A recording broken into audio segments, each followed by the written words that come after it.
Je vous corrige ici l'exercice numéro 18, page 512 de votre manuel, qui est un petit peu long, un petit peu compliqué, et puis dans la correction du bouquin, il y a quelques petites erreurs, donc je préfère faire une vidéo là-dessus. D'abord, juste un peu de vocabulaire dans la première question. Donc, édulcorant artificiel, qu'est-ce que c'est? Un édulcorant, c'est une espèce chimique qui a un goût sucré et artificiel, ça veut dire fabriqué par l'homme, qui n'existe pas dans la nature. Un ester méthylique, c'est un ester, donc un groupe COO en milieu de chaîne, dont la chaîne alkyle, du côté du C carbone simple liaison O, est un groupe méthyle, un groupe CH3. Les stéréoisomères, ils ont la même formule semi-développée, et ils diffèrent par la position relative des atomes dans la molécule. Des isomères ont la même formule brute, mais des formules semi-développées différentes, formules développées différentes. Tout ça vous connaissez, c'est du cours. Synthèse peptidique, couplage peptidique, on vient de voir ça dans le chapitre en cours. Je vous demande pardon. C'est une réaction chimique qui résulte de la réaction entre deux acides aminés. Lors de cette réaction, la fonction acide carboxylique de l'un des acides aminés réagit avec la fonction amine de l'autre. Ça aussi, on l'a vu dans les exercices ou dans le cours précédemment. Alors, on nous demande ensuite, question 2, les fonctions chimiques présentes sur l'aspartame. L'aspartame, elle est écrite ici dans le manuel. La correction du manuel n'indique pas tout. Donc, l'aspartame, il y a plein de fonctions différentes là-dedans. C'est une molécule polyfonctionnelle. Vous avez un COOH ici, acide carboxylique, du groupe carboxyle.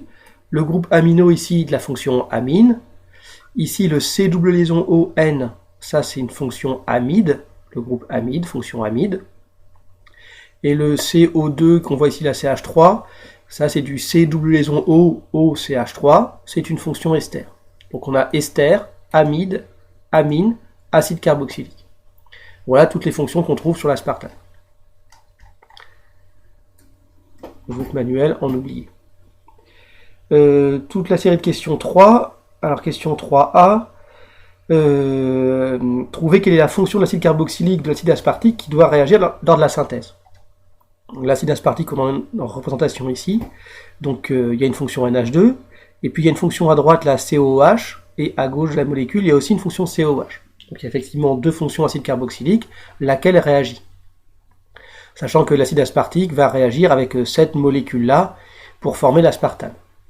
Alors, il faut regarder la molécule d'aspartame une fois qu'elle est produite. Donc ça, c'est la partie avec le sigma zénique qui correspond au deuxième réactif. Et c'est ici que le couplage s'est fait. Donc ça, c'est le CO qui reste, c'est la trace du COOH de l'acide aspartique. Et bien, on voit que c'est le COOH qui est le plus près du NH2, hein, la partie droite. Ça n'est pas ce COH qui a agi. Autrement dit, c'est ce COH dans cette zone-là qui réagit.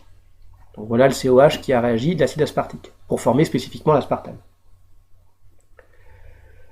On nous dit de recopier et de repérer les sites donneurs et accepteurs d'électrons sur les réactifs. Donc l'acide aspartique, le voilà ici, et puis le deuxième réactif, c'est celui-là.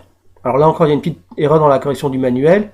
C'est censé être l'ester méthylique de la phénylalanine. Ici, ça ne devrait pas être un hydrogène, mais un CH3. C'est-à-dire que là, ici, ils ont bien écrit la bonne molécule, mais là, il y a une petite erreur. Donc c'est léger, mais ça, c'est la phénylalanine, en fait. Et ça, c'est l'ester méthylique de la phénylalanine. On a remplacé le groupe COH par un groupe ester COOCH3. Voilà. C'est du détail un petit peu.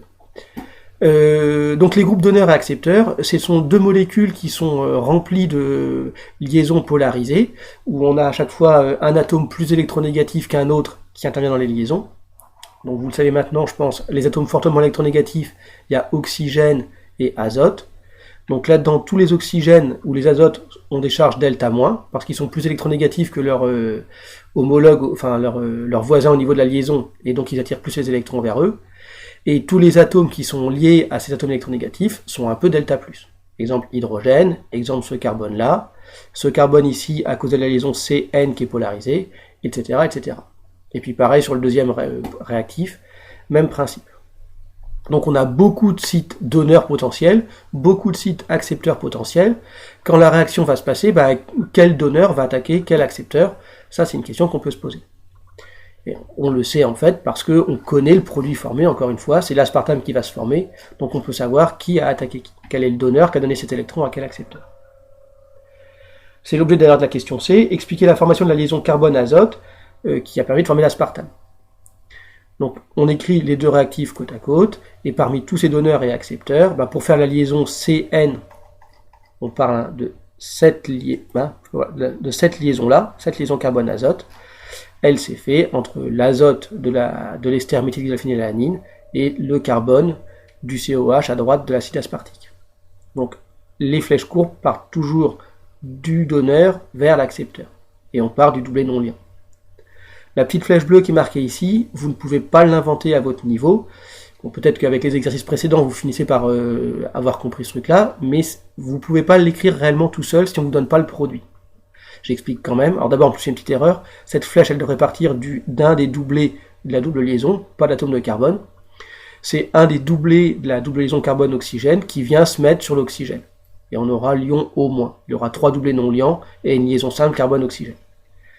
Encore une fois, par expérience, vous pouvez vous en souvenir, mais c'est pas à savoir par cœur. Seule la flèche rouge est demandée réellement dans cette question de bac. Ensuite, indiquer la formule topologique de l'isomère amer de l'aspartame. Alors l'énoncé indique qu'on peut obtenir un isomère amer de l'aspartame si c'est pas ce COH de l'acide aspartique qui réagit, mais celui-ci. Donc il suffit juste de réussir à écrire la molécule. L'atome d'azote ici va rester le site donneur, mais va attaquer 7 atomes de carbone au lieu de celui-ci. Et la molécule obtenue, elle est dessinée ici. Donc ce COH qui apparaît là, c'est celui-ci en fait. Et ce carbone ici, ce CO, c'est ce carbone oxygène là. D'accord. Donc là encore une fois, ça je vous conseille d'essayer de l'écrire tout seul, sans regarder au début la correction, pour voir si vous avez bien écrit la molécule. C'est pas complètement trivial. Question E, pour éviter les réactions parasites, on propose d'utiliser des groupes protecteurs. Quelles sont les fonctions à protéger? Donc, puisqu'on veut spécifiquement que ce soit cet azote qui attaque ce carbone, eh bien, il faut protéger cette fonction acide carboxylique pour faire l'aspartame, sinon on risquerait d'obtenir ça en partie. Et puis il faut penser également à protéger cette fonction amine, parce que sinon cette fonction amine pourrait réagir avec le COH ici d'un autre acide aspartique. Et on ne veut pas ça. Donc on a deux fonctions à protéger. Et une fois le couplage réalisé, que reste-t-il à faire pour terminer la synthèse? Donc pour protéger les fonctions, encore une fois, comment on fait? On fait réagir en étape préliminaire l'acide aspartique avec des réactifs chimiosélectifs qui vont attaquer que cette fonction-là ou que celle-ci. Donc on les aura transformés en autre chose. Et bien à la fin, quand l'aspartame a été produit, il faudra les déprotéger, donc refaire des réactions pour reformer la fonction NH2 et pour reformer la fonction COOH. Question 4a, identifier les atomes de carbone asymétrique de l'aspartame. Bon, j'espère que c'est déjà facile maintenant pour vous ça. Quand j'ai un carbone qui a 4 groupes différents, qu'il y a 4 groupes différents, il est asymétrique. Repéré par l'étoile ici, il y en a un deuxième dans cette molécule. Par habitude, vous aurez remarqué ça, quand il y a un carbone asymétrique, on dessine la molécule en représentation de crabe. Donc le NH2 liaison en avant, le H liaison en arrière. Pareil ici. Alors c'est particulièrement important pour l'aspartame, parce qu'en fonction des isomères des stéréoisomères qu'on écrit, il n'y a pas les mêmes propriétés. En particulier l'aspartame, il a un goût sucré, tous ces isomères sont des isomères amers. Je vous rappelle qu'avec 2 carbones asymétriques, il est possible de faire 4 stéréoisomères différents. Si je note R ou S les configurations des atomes de carbone, on peut faire la molécule RR, RS, SR et SS. Et je sais pas, imaginons que là on soit en RR, l'aspartame RR il a un goût sucré, tous les autres ils ont un goût amer. D'ailleurs, expliquer pourquoi l'aspartame ne peut pas être utilisé dans la fabrication de gâteaux ou de biscuits. L'énoncé indiquait que vers 160 degrés Celsius, là, j'arrive pas à le dire, s'épimérise. Ça veut dire qu'il se transforme en ces stéréoisomères. Donc l'aspartame, quand on le chauffe, il donne justement ces stéréoisomères. Le problème, c'est que comme ils sont amers, ça a un mauvais goût dans un gâteau, évidemment. Et un gâteau, en général, ça passe au four, donc on ne peut pas mettre d'aspartame pour fabriquer des gâteaux. Sinon, c'est pas bon. Question 5. Alors, sur les étapes de la synthèse, l'énoncé indique que c'est une synthèse en 10 étapes. Soyez pas surpris de ça, c'est fréquent d'avoir plusieurs étapes, ça peut aller jusqu'à 20, 30 étapes pour faire une synthèse particulière. Plus la molécule est compliquée, plus il y a d'étapes pour réussir à bâtir la molécule spécifique qui nous intéresse. Donc question sur l'étape 3, que signifie l'expression chauffage à reflux de l'éthanol? Chauffage à reflux, bon, vous connaissez, on chauffe pour accélérer la transformation chimique, à reflux pour éviter toute perte de matière. La question 6 sur l'étape 4, sur quel principe repose la distillation fractionnée? Cette technique repose sur les différences de température d'ébullition des différents composés présents dans le mélange. Le composé qui a la température d'ébullition la plus basse va être distillé le premier, il bout le premier. Question 7 sur l'étape 10, qui était une étape de recristallisation. Quel est le rôle de cette étape? Alors ça, c'est ce qu'on a vu, entre guillemets, dans le TP qu'on n'a pas fait ensemble sur la synthèse du paracétamol. La recristallisation, c'est une technique de purification. Je rappelle un petit peu comment ça fonctionne. Ça consiste donc à la fin de la synthèse de base, on va dire, on a un produit brut. Quand on dit produit brut, ça sous-entend qu'il contient encore des impuretés, peut-être des traces de réactifs qui pourraient rester. Alors ce qu'on va faire, c'est qu'on va redissoudre dans une petite quantité de solvant le produit avec les impuretés qu'il contient. Donc on va tout dissoudre et on va laisser refroidir ensuite doucement. Et il se trouve qu'à froid, les impuretés sont plus solubles que le produit d'intérêt. Donc le produit d'intérêt, il recristallise, il reprécipite si vous préférez, et les impuretés restent en solution.